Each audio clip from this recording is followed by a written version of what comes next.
네, 윤석열 검찰총장이 정직 2개월 징계 처분에 불복해 제기한 집행정지 신청의 두 번째 신문, 들으신 대로 오늘 열리게 되는데요. 사실상 본안 행정소송 수준의 심리가 이루어질 것으로 보이는 가운데 법원이 어떤 판단을 내리게 될지 귀추가 주목되고 있습니다. 네, 두 분과 관련 내용 짚어보겠습니다. 허윤 변호사 그리고 오창석 시사평론가와 함께합니다. 어서 오세요. 어서 오십시오.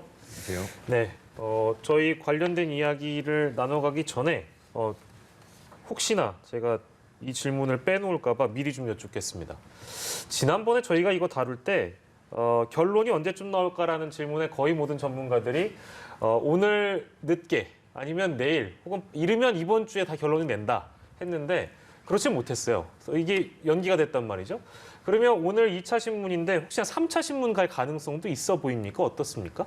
일부 배제할 수는 없습니다. 네네. 지금 저번에 열렸던 1차 신문에서 지금 2시간밖에 안 열렸거든요.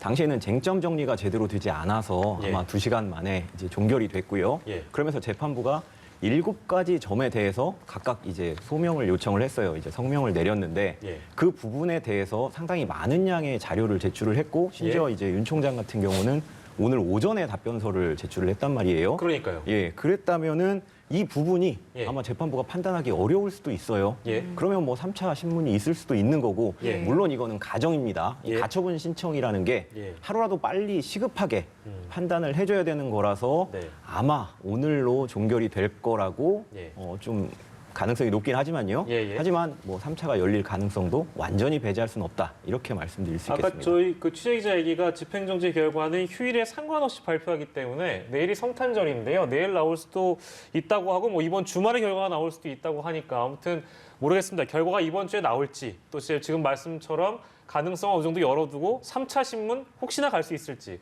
그건 좀 지켜봐야 되고요. 아무튼 제가 처음에 소개해드렸을 때 사실상 본안 행정소송 수준의 심리가 이루어질 것으로 보인다. 이런 표현을 했거든요. 이런 어떤 표현들이 나오는 뭐 많은 보도가 이렇게 이루어졌습니다. 이런 표현들이 나오는 배경에 대해서는 어떻게 이해를 해야 될까요, 평론가님? 일단 뭐 징계위원회가 열리고 검찰총장이 징계위원회 결과를 받은 것 자체가 초유의 일이기 때문에 재판부의 판단에 따라서 이 징계가 받아들여지는지 징계가 무효화되는지 이제 나뉘게 됩니다. 이런 부분에 있어서 재판부가 굉장히 신중할 수밖에 없을 것이고 말씀하셨다시피 지금 7가지 주요 질문이 징계위원회 구성이 적법한지 예. 그리고 이제 재판부 분석 문건의 용도가 무엇인지 그리고 감찰 개시를 총장 승인 없이 할 수 있는지 등의 이제 주요 질문이 포함되어 있습니다. 이거 하나하나 잘 따져봐야 되기 때문에 후에 재판부가 이제 본안 소송까지 만약에 가게 된다라고 했을 경우 징계를 인용해서 징계위원회에 기각을 하고 예. 그 부분까지 사실의 자신의 잘못이 드러나거나 그러면 안 됩니다. 꼼꼼하게 따져볼 필요가 있기 때문에 예. 시간이 굉장히 오래 걸릴 것이고 본안 소송까지 가는 이유에 대해서는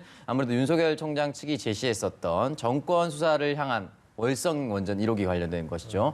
직무정지 집행정지가 되고 나서 직무배제 집행정지가 되고 나서 윤석열 총장이 바로 돌아오자마자 이제 구속영장을 청구해서 2명이 실제 구속되기도 했습니다. 그렇기 예. 때문에 총장이 없을 때 이 사건이 제대로 되지 않을 것 같다라고 얘기를 했었고 두 번째는 1월 정기 검찰 인사가 있는데 지금 현재 수사팀이 공중분해될 가능성이 있다. 이런 부분까지 생각을 했을 경우에 징계위원회의 판단 그리고 이 재판부의 판단에 따라서 검찰의 향후 전망 또는 내년 정기 인사 전체를 뒤흔들 수 있기 때문에 예. 아무래도 조금 더 신중하게 본안 소송에 버금가는 것까지 생각을 하지 않을 수가 없을 겁니다. 예. 네, 일단 잠시 뒤 3시부터 신문이 시작이 되는데 지금 전해지는 바로는 윤석열 총장 측의 변호사들이 들어갔다고 합니다.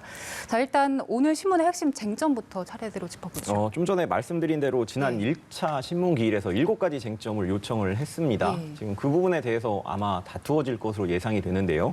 이게 7가지를 살펴보면 기존의 가처분에서 흔히 다뤄졌던 3가지 쟁점, 즉 회복할 수 없는 손해라든가 긴급한 필요성이라든가 아니면 공공복리라든가 예. 이 부분이 포함이 돼 있고요. 그리고 조금 정도는 낮지만 그래도 가처분에서 일부 다루어질 수가 있었던 예. 뭐 예를 들면 절차라든지 아니면 징계 사유 중에 뭐가 타당한지 적법한지 이 부분에 대해서도 이제 다투어질 것으로 보이고요. 회복할 수 없는 손해에 대해서 좀 구체적으로 말씀을 드리면 예. 아마 윤 총장 개인에게 이 지금 정직 2개월이 나왔는데요. 이 부분이 윤 총장에게 있어서 금전적으로 뭐 위자할 수 없는 절대로 뭐 회복할 수 없는 손해가 되는지 안 되는지 부분이 다투어질 것이고요. 예. 공공복리 같은 경우에는 윤 총장의 직무를 정지를 하는 것이 과연 우리 사회 전체적인 공익에 부합하는지 이 부분이 다투어질 것이고 예. 절차적 부분은 윤 총장이 굉장히 핵심적으로 지금 주장하고 있는 것입니다. 예. 징계위원회 절차 과정 중에서도 처음부터 이 부분을 문제를 삼았어요. 그래서 검사 징계법에 따르면 7명이 판단을 해야 되는데 최종적으로 지금 4명이 판단을 했거든요. 네, 이 네. 부분도 지금 지적을 했고 그리고 징계위원이 사퇴를 했을 경우에 예. 예비위원이 지정되어 있는데 왜 예비위원이 들어오지 않고 새로 외부에서 인사를 영입을 해서 위원장을 시켰는지 그 부분도 이제 절차적으로 계속 문제 제기를 하고 있는 상황인 것이고요. 그리고 징계 사유 중에서 특히 이제 판사에 대한 불법 사찰 문제 네. 이 부분은 이와 관련된 그 진술서들이 제출이 됐습니다. 그래서 이 부분에 대한 것도 다투어질 것으로 예상이 되고 채널A 관련돼서도 지금 진술서 각기 상반된 진술서가 제출이 됐기 때문에 이 부분에 대해서도 재판부가 아마 심리를 진행할 것으로 예상이 됩니다. 사실상의 본안 재판처럼, 그러니까 본안 소송의 쟁점들까지 다루다 보니까 뭐 이제 일각에서는 이런 전망들도 나옵니다. 원래 이제 이런 집행정지 신청에서는 그 이제 늘 꼽는 쟁점이 아까 저희 얘기했던 공공복리, 뭐 회복하기 어려운 손해 이런 것들인데 본안 소송에 들어가야 될 쟁점까지 다 다루다 보니까 이제 뭐 회복이 어려운 손해라든지 이런 것들을 좀 더 비중 있게 다루지 못하는 거 아니냐라고 얘기를 하면서 윤석열 총장 측에게 유불리 이런 것들을 따지는 보도들이 많이 나왔는데요. 어떻게 좀 전망하십니까, 평론가님? 네, 일단은 본안 소송까지 간다, 본안 소송 쟁점까지 다룬다라는 것 자체가 사실은 이제 집행정지 사유뿐만이 아니라 여기 이제 징계 자체의 타당성까지 판단을 하겠다라는 것이죠. 근데 이 부분에 대해서 윤석열 총장의 유불리를 따지기 전에 일단은 대통령의 재가까지 나온 상황입니다. 그렇기 때문에 사실은 대통령의 재가가 나왔는데 이걸 재판부가 거스린다는 것은 사실 민해 통제를 자체에 벗어났다라는 것처럼 보일 수가 있거든요, 재판부에서. 그래서 저는 윤석열 총장에게 딱히 유리할 것이 있을까라는 생각이 좀 들고 이 부분에 대해서 만약에 재판부가 행정부 수반이 이제 결정한 내용을 뒤집는다고 했을 경우 행정부 수반의 역할이 무슨 의미가 있나 그런 생각까지 들어서 본안 소송의 쟁점까지 다루되 네. 그것이 과연 윤석열 총장에게 진짜 유리할지는 좀 더 지켜봐야 될 것 같습니다. 예, 네. 알겠습니다. 변호사님께서 핵심 쟁점 짚어주시면서 공공복리에 대한 말씀을 해주셨는데 우리 사회 공익에 부합한다 이 정도로 설명을 해주셨어요. 근데 조금 더 이해하기 쉽게 좀 구체적으로 설명해 주시죠. 예, 뭐 쉽게 줄이면은 그냥 예. 공익이라고 생각하시면 됩니다. 뭐 예. 사적인 이익을 사익이라고 그러고요. 네. 전체 사회에 도움이 되는 게 이제 공익이 될 텐데 이 공익에 도움이 되는지 안 되는지를 이제 판단을 하겠다는 건데요. 그 핵심적인 기준은 이 윤 총장에 대한 직무를 지금 정지를 하는 것이 공익에 도움이 되는지 안 되는지예요. 윤 총장 측은 검찰총장이라는 직위가 정지가 되면서 관련된 수사, 검찰총장은 검찰 조직의 수장이면서 대부분의 주요한 사건을 지휘를 하거든요. 예. 그런 이제 컨트롤 타워가 부재하게 되면은 당연히 수사가 방향성을 잃고 흔들릴 수밖에 없다. 그리고 총장이라는 직위는 외압으로부터 이 검찰 수사를 지켜내는 어떻게 보면 최고의 보루인데 이 총장이 정지가 되면은 직위가 정지가 되면 그 역할을 할 사람이 아무도 없다. 결국은 사회 전체적으로 손해다라는 점을 주장을 할 것이고요.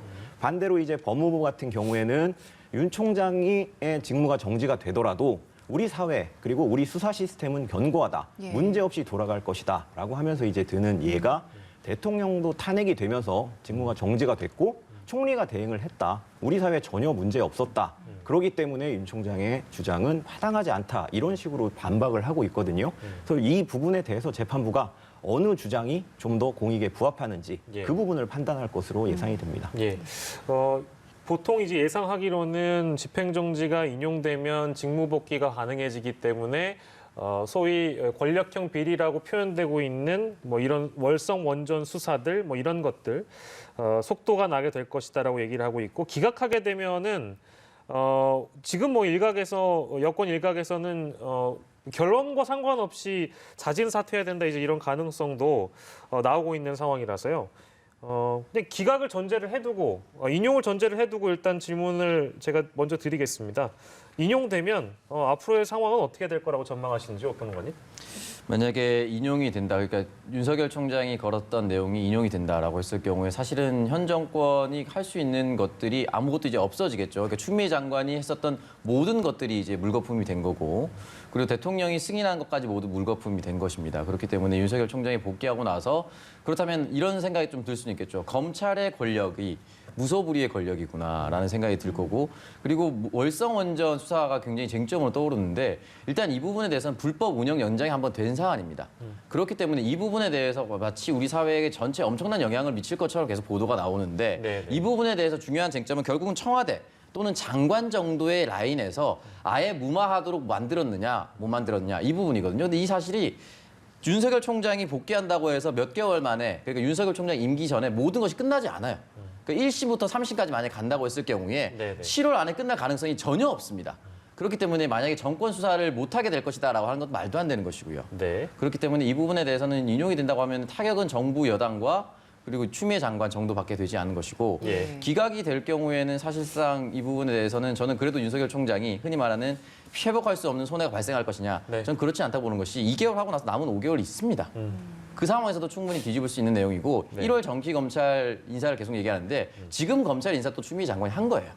그렇기 때문에 이 부분에 대해서도 회복할 수 없는 손해가 발생하기 좀 어렵다라고 네. 봅니다. 예. 네, 일단 오평론가께서는 기각이 되면 남은 5개월이 있다 이렇게 전망을 해주셨는데 그럼에도 불구하고 윤 총장의 입지가 더 좁아질 것이다. 그리고 여권의 사퇴 압박이 워낙 거세기 때문에 윤 총장에게 부담이 될 수도 있을 텐데 자진 사퇴 가능성에 대해서는 어떻게 보세요? 자진 사퇴 가능성은 상당히 적다 이렇게 보고 있습니다. 예. 뭐 일단 지난 2013년에 국정원 댓글 사건에서 윤 총장이 당시 팀장이었죠. 굴하지 않았습니다. 당시 사실상 나가라는 조치예요.